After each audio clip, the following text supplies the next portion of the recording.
केवट की नाव में लखन रघुरैया बैठे हैं।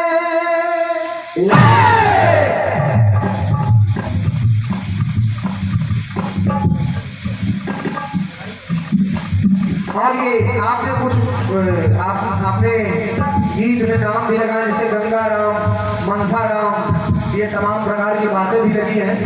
तो सबको वापस करने का प्रयास कर रहा हूँ।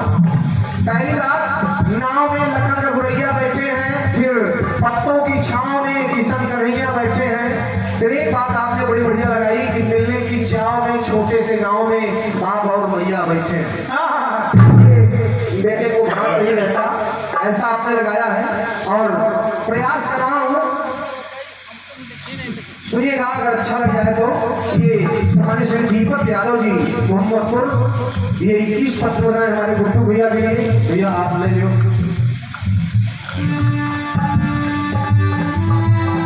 आप देखिए बड़े भैया, आप सभी सुनिएगा।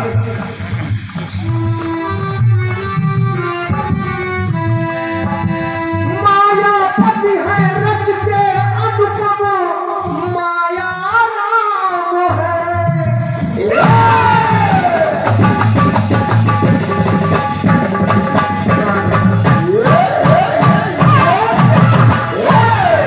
जैसे आपने गंगा राम दिखाया था, बहुत कड़ा हो, यही कीर्तन की मेहनत होती है बड़े भैया, बाकी तो ठीक है।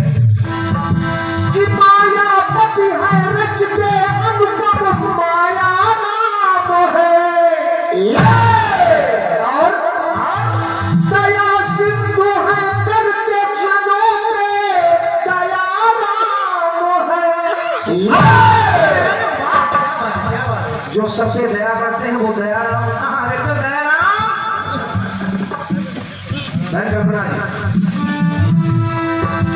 निज भक्तों की करके पूर्ण, निज भक्तों की करके पूर्ण आशा राम है।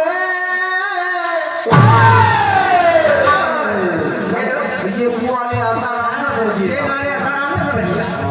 क्योंकि वो आशा राम जो भगवान के नाम का सहारा लेकर के ऐसे बहरहाल में चमक रहा था, लेकिन ये आशा राम का मतलब भगवान प्रभु से। भगवान भाई, निज भक्तों की करके पूर्ण आशा राम है। और बड़े भैया, देखा जानकी की खोज में जा रहे थे, देखा जटायु घायल पड़े हैं। जटायु जी घायल पड़े हैं।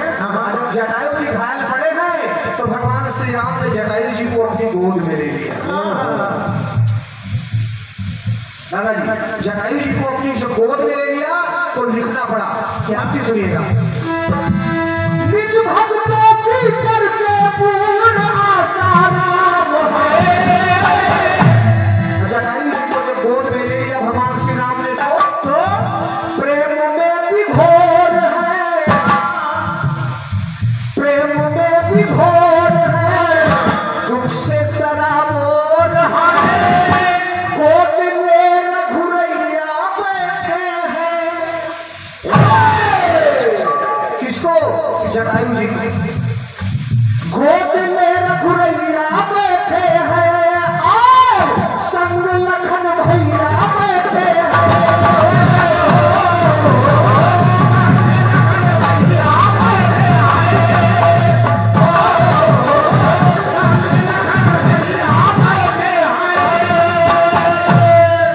एक बात आपने दिखाई कि पत्तों की छांव में कन्हैया बैठे हैं, बहलिए ने तीर मार दिया। एक बात और देखिएगा कल्पना जी, सदा कष्ट भक्तों के वो सुख धाम हरते हैं।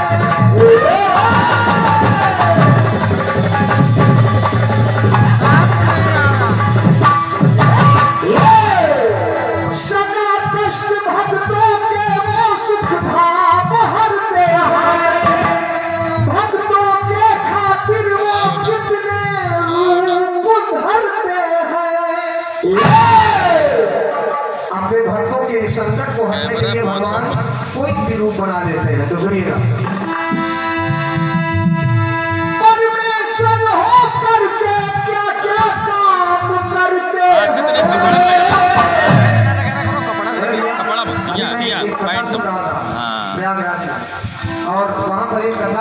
मैंने कहा कि भक्तों के कष्ट हरने के लिए भगवान रूप बना लेते हैं। एक वृंदावन में महाराज जी उनका नाम बड़े भाव से थोड़ा सा समय हुआ। महाराज जी का नाम था माधोदास। वो ग्राहक आगे का गड़बड़ है। अब आप समझे कि वो इतने बड़े कन्हैया के भक्त थे, इतने बड़े भक्त थे कि वो भक्ति में सब कुछ उन्हीं के ऊपर छोड़ देते। पत्नी ने कहा कुछ तो काम करिएगा, सब वही पूरा करेगा।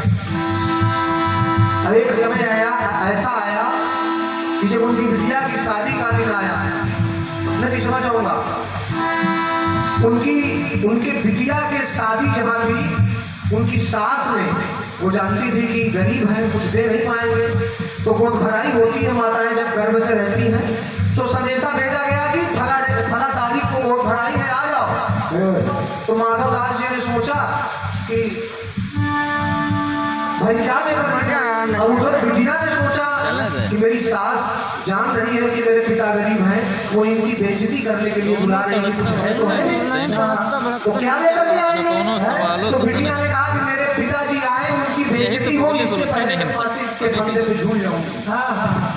तो पिताजी को पत्र लेकर के भेजा कि पिताजी आप आइएगा ना, आपकी बेइज्जती के लिए मेरी सासू माँ ने बुलाया। और पत्र लेकर के कौन आया जानते हैं? हमारे ठाकुर जी महाराज कन्हैया लाल। वो पत्र लेकर के आए और आए तो एक नाई मिला, उससे कहा कि ले जा करके दे दो, कह देना माधवदास जी से कि वो लेकर के आ जाए।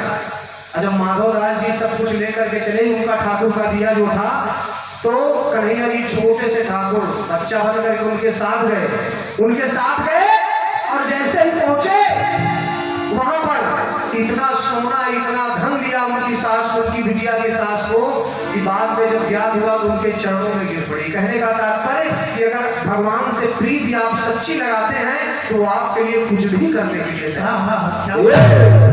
कहना हुआ परमेश्वर हो करके क्या क्या काम करते हैं, अजब माखन चोर है, अजब माखन चोर है। अब अर्जुन के रथ पर देख लीजिए, कर में लिए डोर है ईश्वर, लेकिन बने क्या है सारथी। अजब माखन चोर है, कर में लिए डोर